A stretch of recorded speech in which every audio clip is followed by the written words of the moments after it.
ایک دفعہ کسی مسلمان نے یہودیوں سے پوچھا کہ آپ لوگ اتنے امیر کیسے ہیں؟ اگر دیکھا جائے تو پوری دنیا میں سب سے کم تعداد آپ کی ہے، لیکن دنیا کی جتنی بڑی بڑی کمپنیز ہیں وہ سب کی سب آپ لوگوں کی ملکیت ہیں۔ پوری دنیا کی معیشت پر آپ لوگوں کا قبضہ ہے۔ پوری دنیا میں یہودیوں کی تعداد صرف 9.2 ملین یعنی 1 کروڑ سے بھی کم ہے، جبکہ مسلمانوں کی تعداد 1 ارب 40 کروڑ ہے۔ اتنی کم تعداد میں ہونے کے باوجود آپ لوگ اتنا آگے کیسے نکل گئے؟ اتنے زیادہ طاقتور کیسے ہو گئے؟ تو اس یہودی نے جو جواب دیا اس پر ہم سب لوگوں کو غور کرنا چاہیے۔ اس یہودی نے اپنے 3 اصول بتائے، اپنی قوم کے 3 اصول۔ اس نے بتایا کہ ہم سب لوگ پوری زندگی ان 3 اصولوں پر عمل کرتے ہیں۔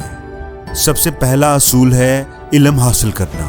ہم اپنی پوری زندگی علم حاصل کرنے میں گزار دیتے ہیں۔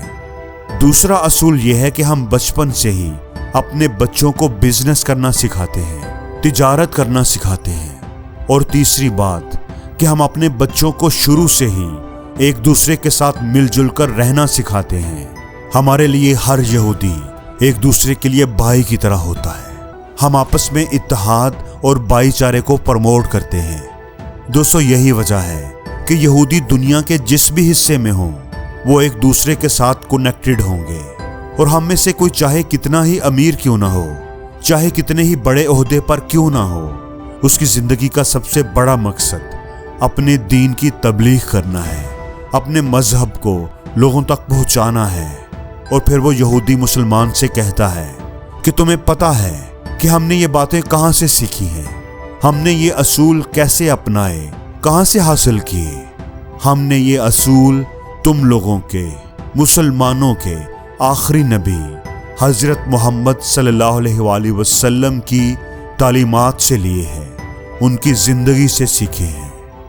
دوستو، یہ واقعہ آپ کے ساتھ شیئر کرنے کا مقصد یہ ہے کہ لوگ ہمارے نبی اکرم صلی اللہ علیہ وآلہ وسلم کی زندگی کو فالو کر کے، ان کے بنائے ہوئے اصولوں پر عمل کر کے کامیابی حاصل کر رہے ہیں، اور ہم دنیا کو فالو کرنے پر لگے ہوئے ہیں۔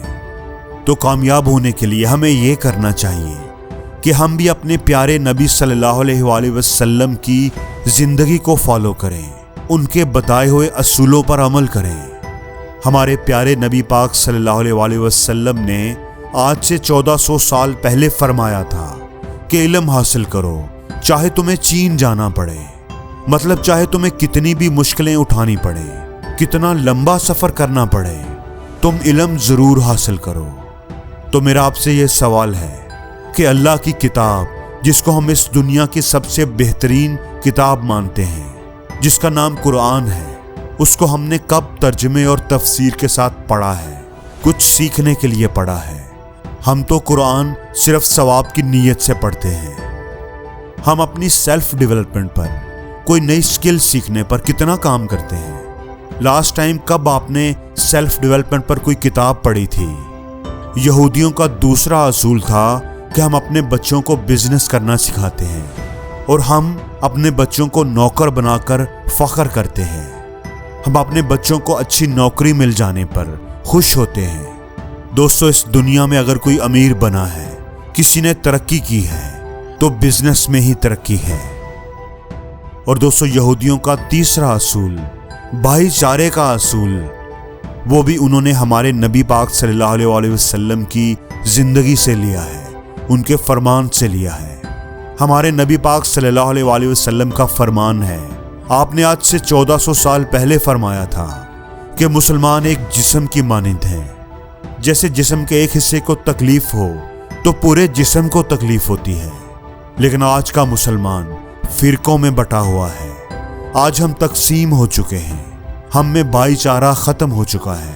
اللہ نے ہمیں حکم دیا تھا کہ میری رسی کو مضبوطی سے تھام کر رکھو اور تفرقہ نہ کرو، لیکن آج ہم سنی ہیں، دیوبندی ہیں، شیعہ ہیں۔ ہم بھائی بھائی ہونے کی بجائے ایک دوسرے کے دشمن بن چکے ہیں، ایک دوسرے سے نفرت کرتے ہیں، ایک دوسرے کی بات سننا بھی گوارا نہیں کرتے۔ ہم ایک قوم نہیں بن سکے، اسی لیے ہم پوری دنیا میں بھیک مانگتے پھر رہے ہیں۔